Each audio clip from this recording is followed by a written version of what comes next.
Well students, हम इसके पहले sexual reproduction in flowering plant की जब चर्चा कर रहे थे तो उसमें ये बता चुके हैं माइक्रोस्पोरोजेनेसिस एंड मेगास्पोरोजेनेसिस। माइक्रोस्पोरोजेनेसिस में माइक्रोस्पोर बन गया एंथर के अंदर, और मेगास्पोरोजेनेसिस में मेगास्पोर बना ओव्यूल के अंदर। अब ये जो माइक्रोस्पोर बना था एंथर के अंदर, वही माइक्रोस्पोर डेवलप होके हो गया पालन ग्रेन। माइक्रोस्पोर से पालन ग्रेन बन गया, और जो मेगास्पोर था इससे एम्ब्रियो सैक बना था। थोड़ा सा इसको फिर से जान लेते थे कि माइक्रोस्पोर से क्या हुआ। ये माइक्रोस्पोर हैप्लॉइड सेल थी, यही डेवलप होके हो गई पालन ग्रेन। अभी हम प्री फर्टिलाइजेशन की चर्चा कर रहे हैं।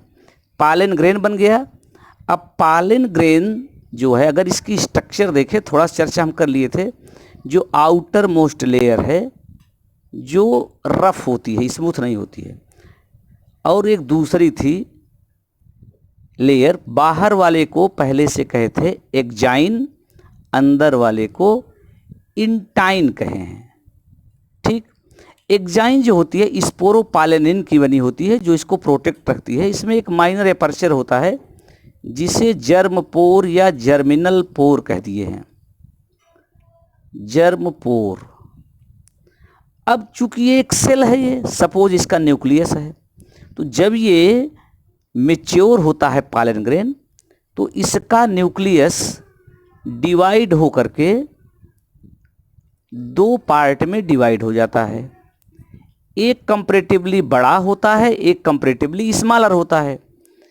ये जो न्यूक्लियस बनते हैं, और इनके चारों ओर साइटोप्लाज्म है, ही सेल में साइटोप्लाज्म था।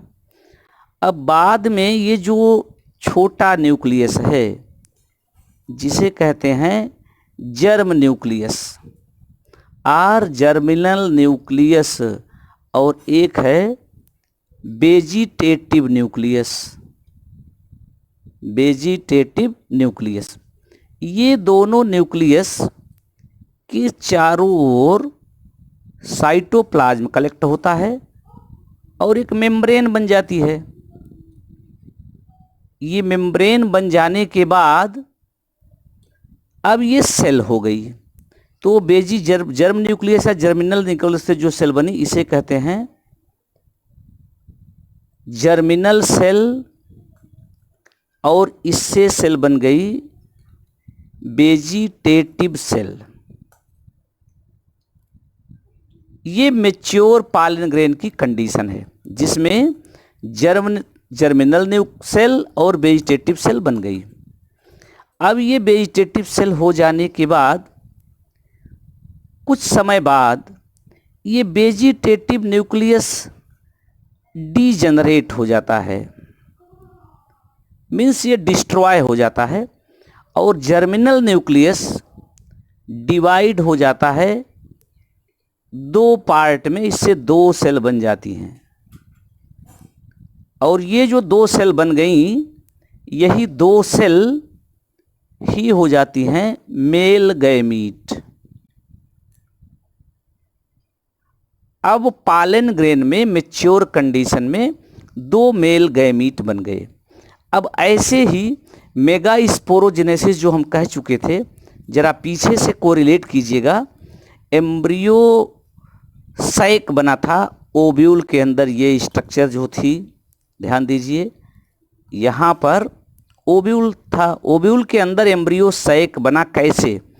एम्ब्रियो सैक में हम पहले से इसको कहे थे 7 celled and 8 nucleus condition, 8 nucleate 7 sales.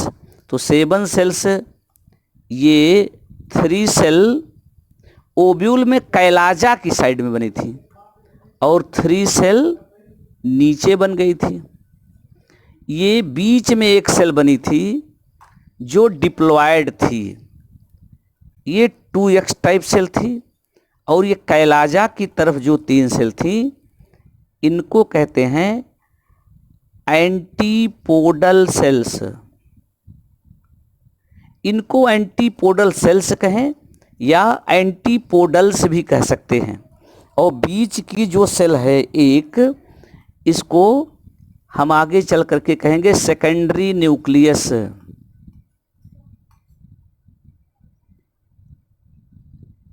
Secondary nucleus diploid cell है जो पोलर न्यूक्लियाई के मिलने से बनी थी।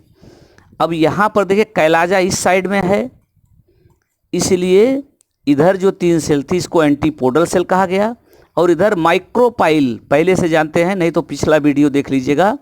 ओव्यूल में माइक्रोपाइल होता है और माइक्रोपाइल की साइड में जो ये सेल्स हैं 3 सेल्स, इनकी ग्रुप को कंबाइंड फॉर्म में कहते हैं egg apparatus. Egg apparatus, egg apparatus क्या है? Group of 3 haploid cells in the embryo sac towards micropyle.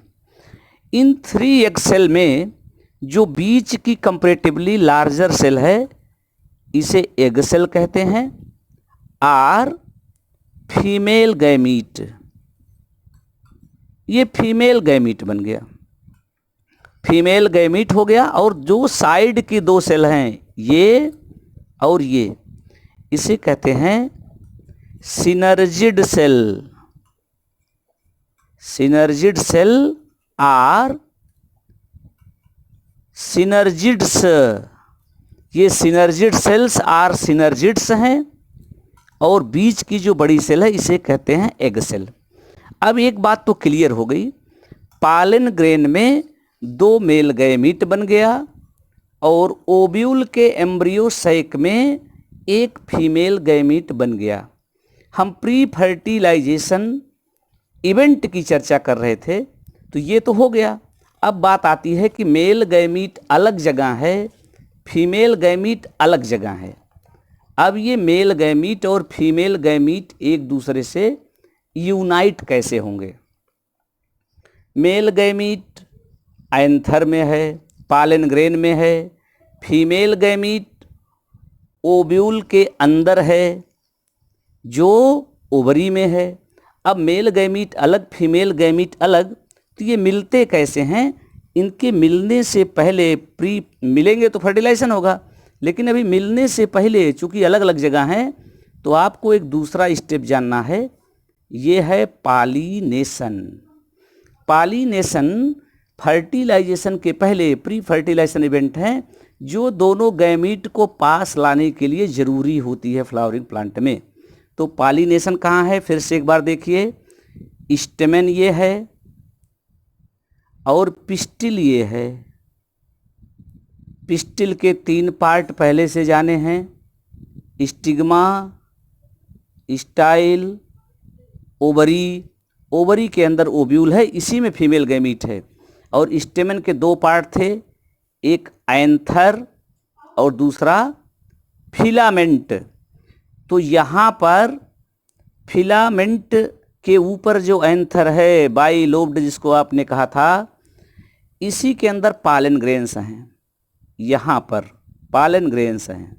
ये पालन ग्रेन यहाँ पर आएंगे मेल गैमीट को लेकर स्टिग्मा पर, और ये इसके यहाँ आने की प्रोसेस को ही कहते हैं पॉलिनेशन।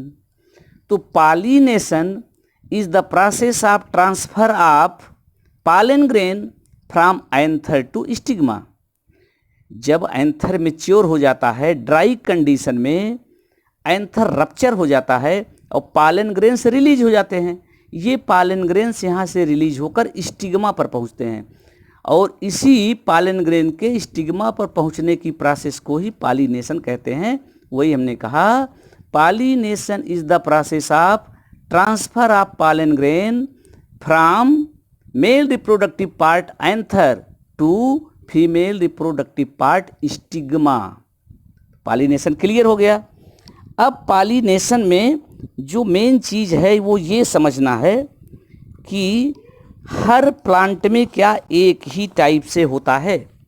तो यहाँ पर पॉलिनेशन को समझने के लिए हम ध्यान ये देते हैं, एक तो कंडीशन ये है एक ही प्लांट के 2 फ्लावर हों, इसी के एंथर से पॉलन ग्रेन निकलकर इसी के स्टिग्मा पर पहुंच जाए, या उस सेम प्लांट के एक फ्लावर के एंथर से पॉलन ग्रेन निकल के दूसरे पे पहुंच जाए, तो इसे आपने पहले से कहा है सेल्फ पॉलिनेशन।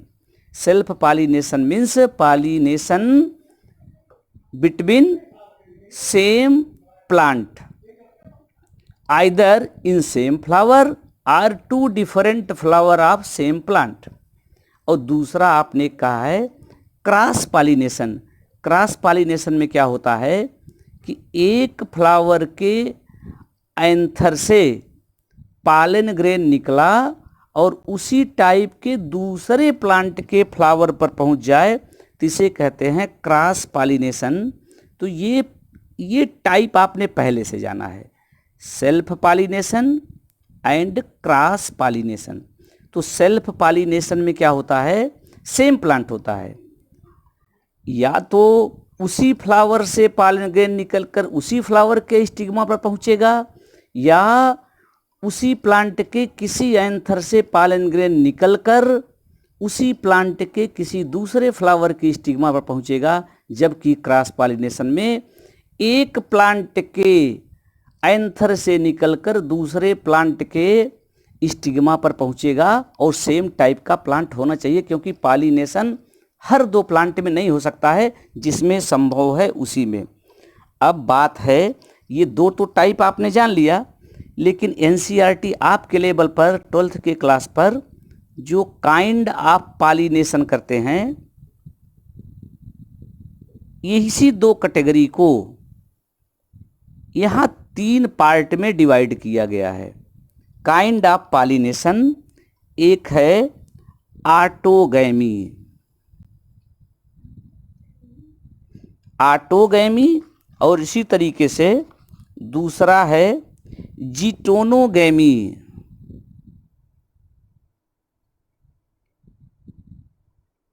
और थर्ड है जीनोगैमी। ये टर्म पूछे जाते हैं, इसको जानते रहें। हमने सेल्फ और क्रॉस की चर्चा इसलिए की क्योंकि आप ऑलरेडी जानते थे, इससे सुविधा हो जाएगी। वही दो हैं, यहाँ 3 कैटेगरी में क्यों किया गया है। तो पहले ऑटोगैमी की चर्चा करते हैं।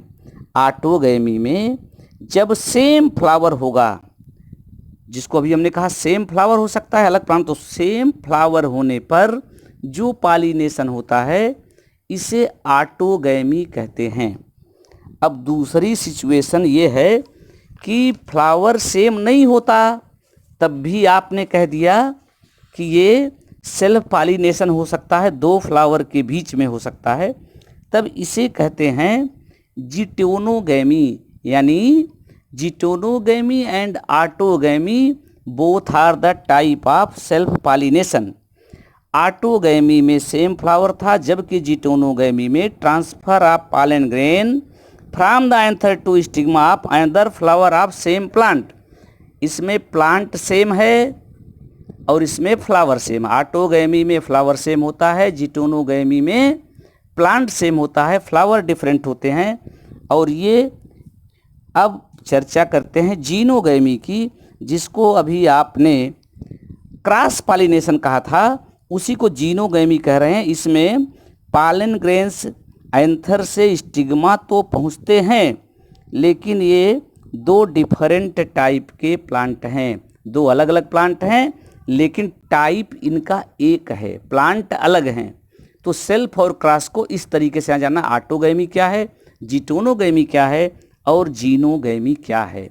अब बात ये होती है, इनकी कुछ सिचुएशन होती है, उस फ्लावर की स्ट्रक्चर कैसे होती है, उसके कुछ फीचर्स ऐसे होते हैं जिसके कारण कभी ये ऑटोगैमी को फेवर करते हैं, कभी जीटोनोगैमी को फेवर करते हैं, कभी जीनोगैमी को। क्या क्या कंडीशन होती है, और इस कंडीशन को बताने के लिए इनिशियली हम 2 टाइप के फ्लावर की चर्चा करते हैं सेल्फ पॉलिनेशन के लिए। ये कभी कभी पूछा गया है। एक कहलाते हैं चेस्मोगैमस flower,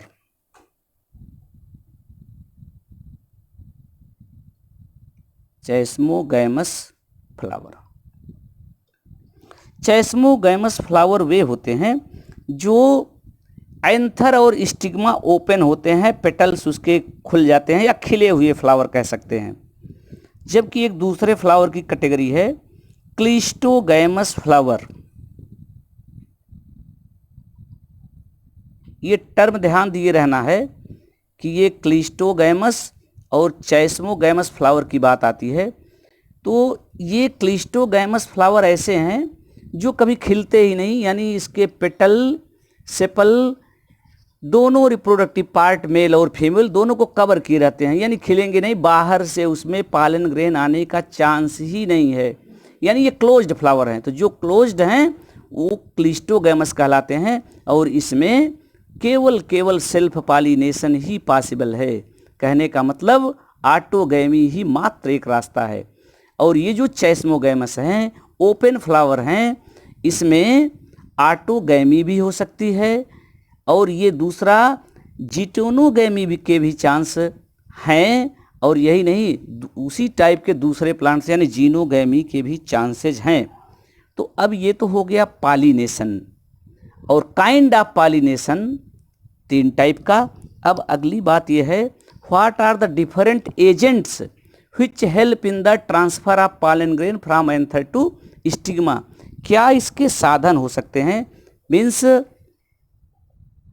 agents of pollination. Pollination के एजेंट क्या होंगे, तो किसकी हेल्प से पॉलन ग्रेन पहुंचेगा।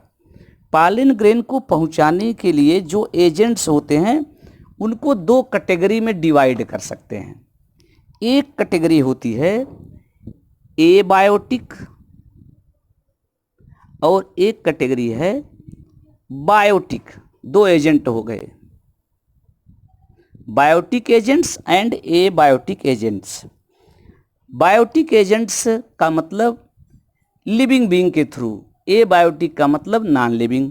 तो जो नॉन लिविंग एजेंट हैं जिसमें कोई लिविंग बीइंग का रोल नहीं है, ये वाटर हो सकता है, विंड हो सकता है, जिसके बेस पर आप इनिशियल क्लासेस में भी जाने होंगे।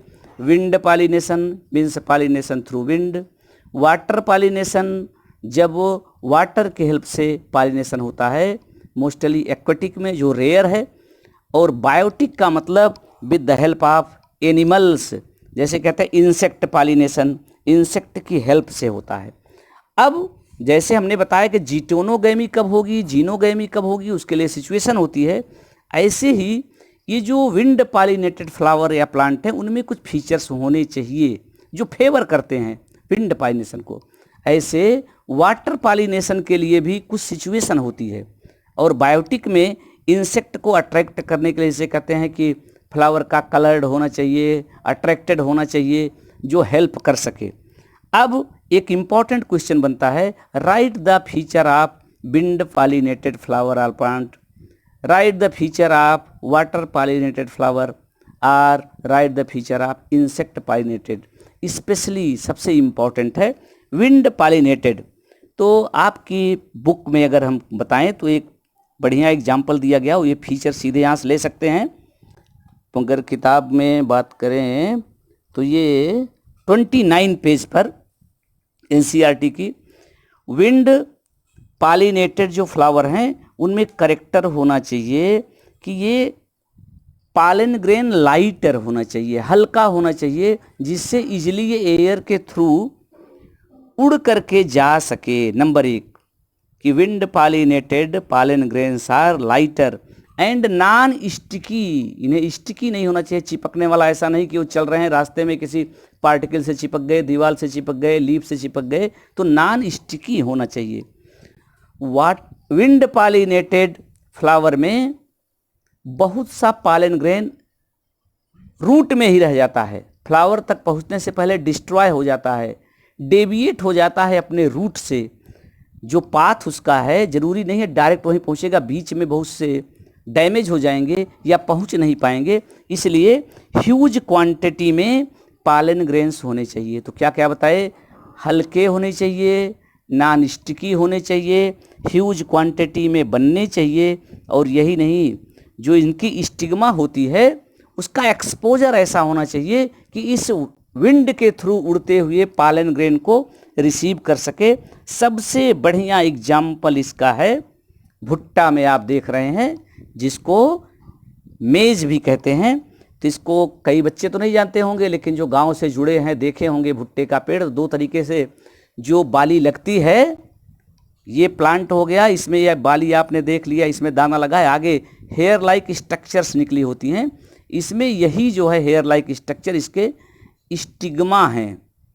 और भुट्टे के प्लांट में अपर साइड में जो फ्लावर्स लगे होते हैं, दो टाइप के होते हैं, मेल फ्लावर फीमेल। मेल ऊपर होता है, जिसको कभी कभी गांव में जीरा कहते हैं। तो ये जो होता है मेल फ्लावर होता है, यहाँ से निकल करके जाता है, तो आसानी से इस हेयरी स्टिग्मा के थ्रू रिसीव कर लिए जाते हैं।